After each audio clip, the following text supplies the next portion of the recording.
Welcome back, guys. It's me, Villa Master, and we're playing another map or round of Direct Strike. You find it under custom. And I'm going to show you another commander today. I'm thinking maybe we should try out... Yeah, Nova. Let's try Nova. I pre-selected. Oh no, let's try Dehaka. Dehaka is better. For today at least.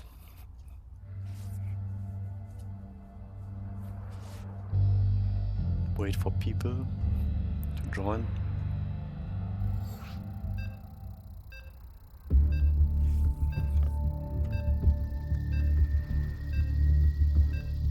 And the game is starting. So, Dehaka is a commander that has a hero unit, himself, Dehaka, and he becomes more powerful as the game goes on and gains abilities, which in this map the AI uses automatically, so you only have to build stuff. You don't have to micro him. And around Dehaka you should build a lot of shooting ranged units. You should go for gas immediately, and then we could try to take middle, so build roaches, because I'm on the first spot on the map. I immediately spawn. But else I would say save for Dehaka himself.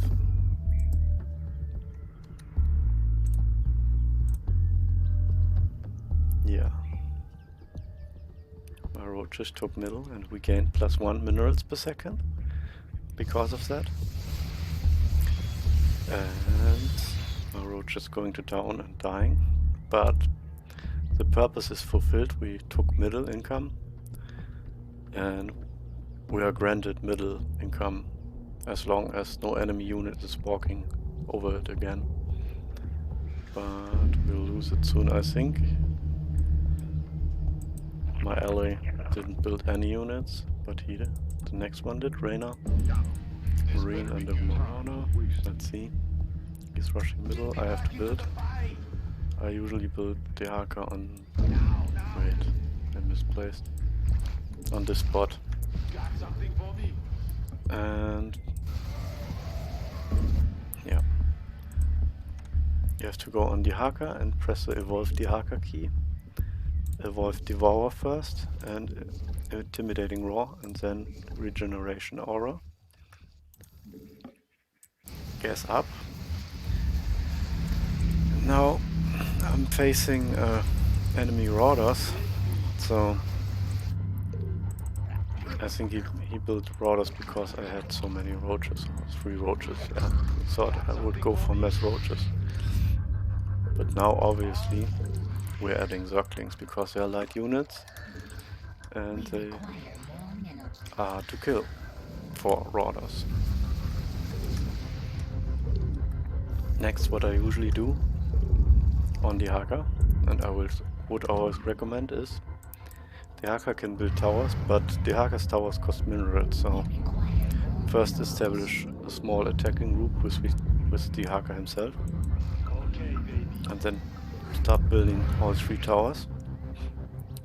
And the tower stays at the bunker, but you can also spawn 1 tunnel worm per round for every tower you own. So I spawn those temporal worms here. And as you see, I did a great job there. The circling tactic worked. And I maxed out on 3 towers. That's the maximum you can build.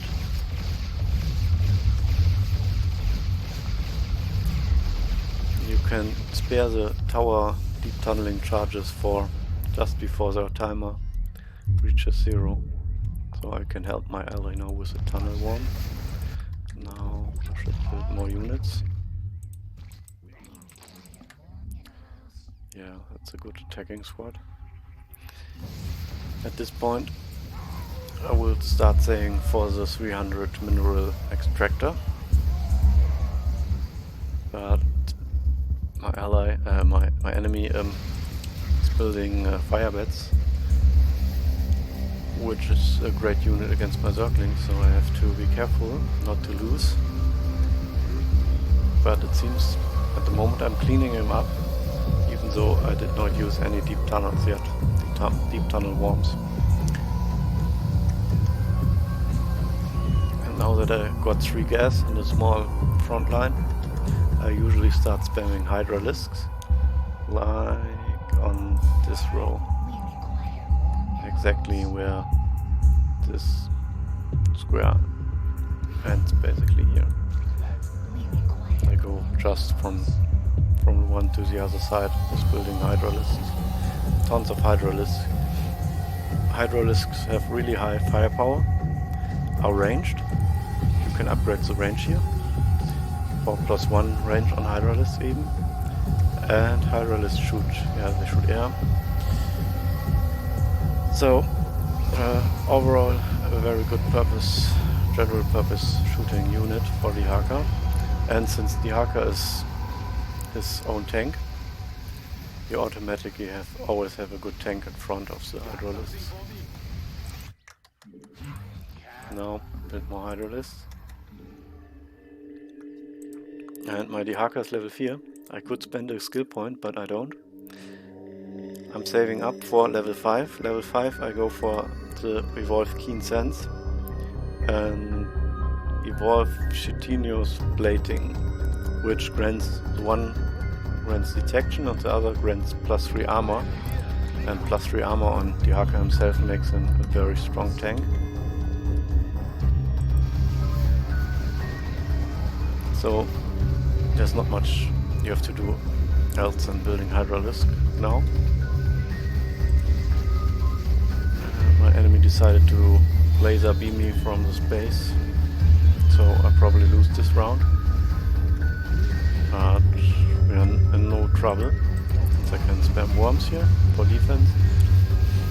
And my permanent worms are also trying to defend. And if those die, of course they respawn every round. I spawn my units from my spawn pad. Now I build more Hydralisks.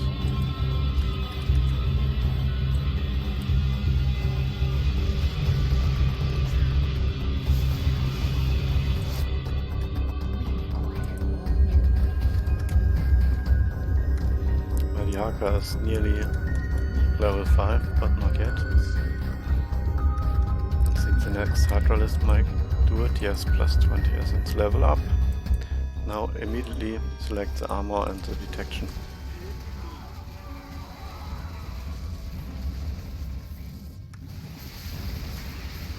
And my enemy has Dusk Wings, which are invisible banshees, but since I skilled the detection, I automatically detect the invisible units, so no worries.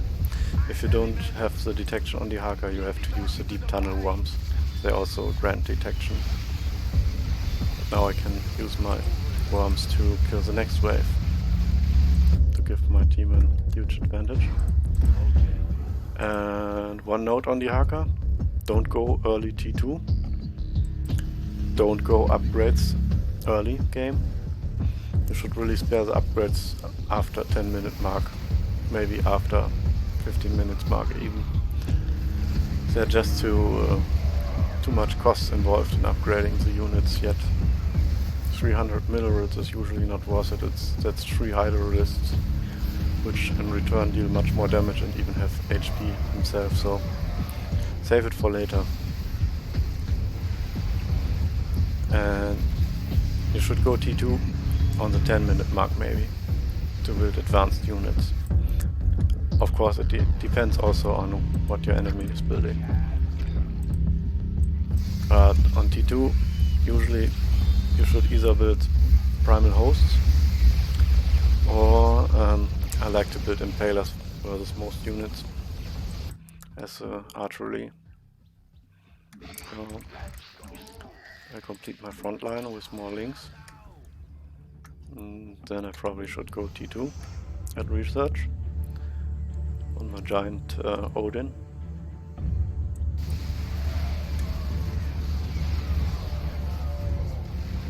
You could also buy this upgrade. Not really that important, but it increases the move speed of primal roaches by a bit. See, the Hydralists are easily cleaning up the air of that Carax, but we're in trouble soon. There's siege tanks, plus the Dust Wings. He's gathering up a lot of firepower, and oh, I shouldn't have used all worms at once. Wasn't expecting that my Dehaka died that early, since I know I have no detection there, and my team hasn't either. But now that I'm T2, I would recommend against that Rauder mess, I would go with Impalers. Impalers deal bonus damage against armored, and they are long ranged, range of 11, which is good. I know they cost 400 minerals, which is a huge cost, but they pay off. And you should upgrade the tenderizing attacks, which deal 200 bonus damage over 7 seconds. So you see he's just sitting there and shooting underground needles. If you look closely, the ground is also... Sometimes you see the underground projectile flying.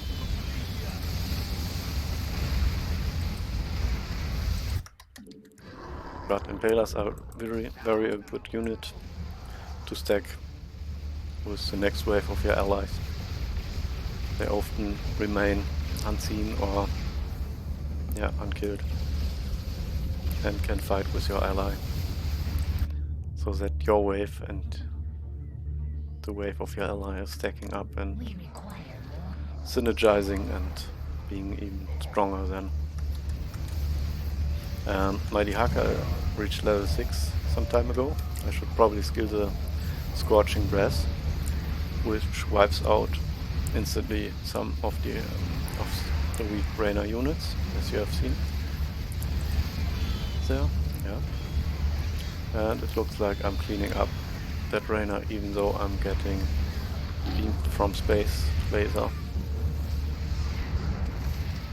See, those Impalers are always the ones that are left behind and sometimes survive that way.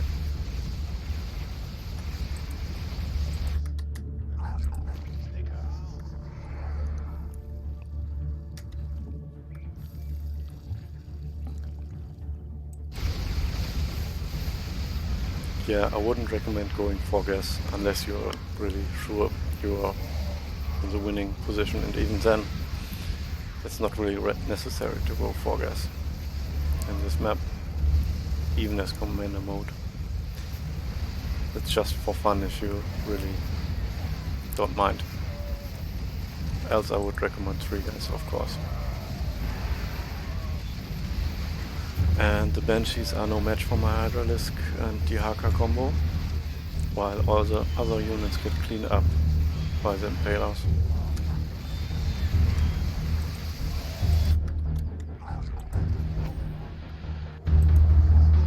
I can build another extractor just for fun, for demonstration purposes.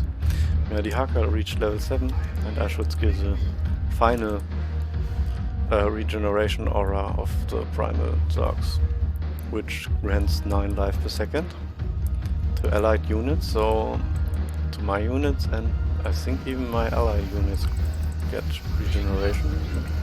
Not sure about that one, but yeah, it's a pretty strong aura. Would always recommend scaling it. It just in a matter of seconds increases the primal Hydralist's HP from effective 100 to maybe 120, 130, 140. As long as the fight goes on, they keep regenerating back the HP. So if you look closely on some of these units, they get shot, but they immediately go back in health. A pretty strong aura. And as you see, my ally is already fighting while my impalers are just sitting there and eating away at enemy units. So I of course build more impalers. Depending on how the game goes, you might have to add primal hosts. I always build them here in the back to add even more tankiness for the impalers, or so that the impalers can kill everything while the primal locusts are just keep spawning like a plague. And I'm still cleaning up that mirages, no problem.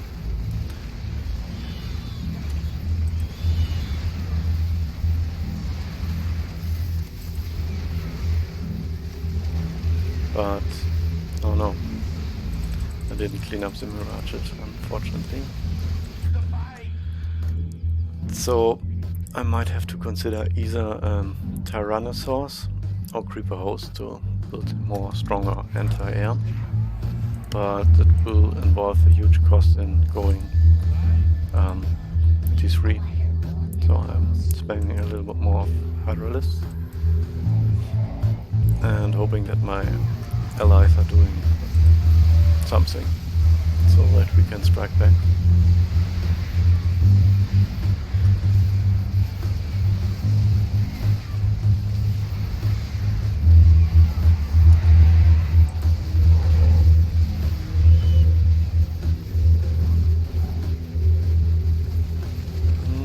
Looks like this time my Hydralisks are cleaning up. It's always a little bit weird with air. If Hydralisks are seeing that they need to kill something here, for example, and the air is there, and air is not their primary target, then they're going to the front, which is a little bit unfortunate, but that's how the AI is working. So yeah, it's a little bit of a gamble if they can clean up air.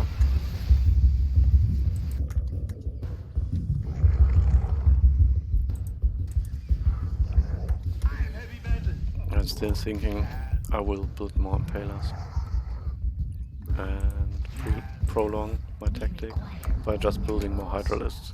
It's the easy solution, easier than going T3 and going the Tyrannosaur route, which involves a lot of saving up and struggling in the meantime. Yeah, I still have skill points left. I usually just go with the evolve stronger raw until I hit the maximum, which reduces the enemy units' armor points. So I wanna get that to maximum.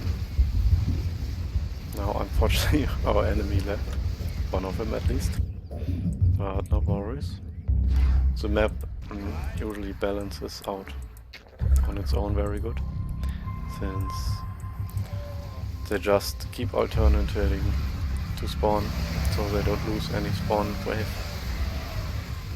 They only lose maybe a little bit of unit variety when someone is leaving the game.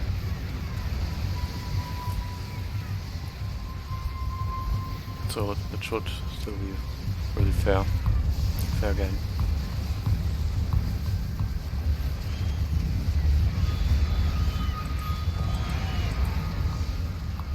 The amount of siege tanks is really high, which annoys me a little bit, just a tiny bit. I have to really look out now, since we are pushed back to our nexus or planetary fortress. Hope that this wave doesn't kill our CC. No, it didn't. Good. I decided to go T3 anyway, since Tyrannosaur is becoming a requirement to win the game, I think.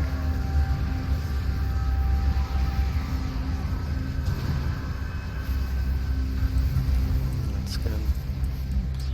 Nope, none of my units are left there, no? And since we lost our bunker, I can retreat my worms to the CC.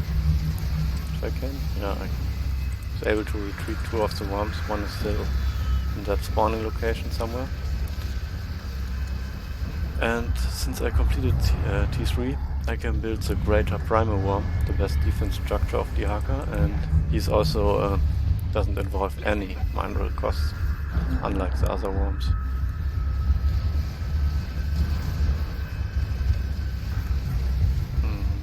And I'm saving up money. We're back to middle. And building a Tyrannosaur. So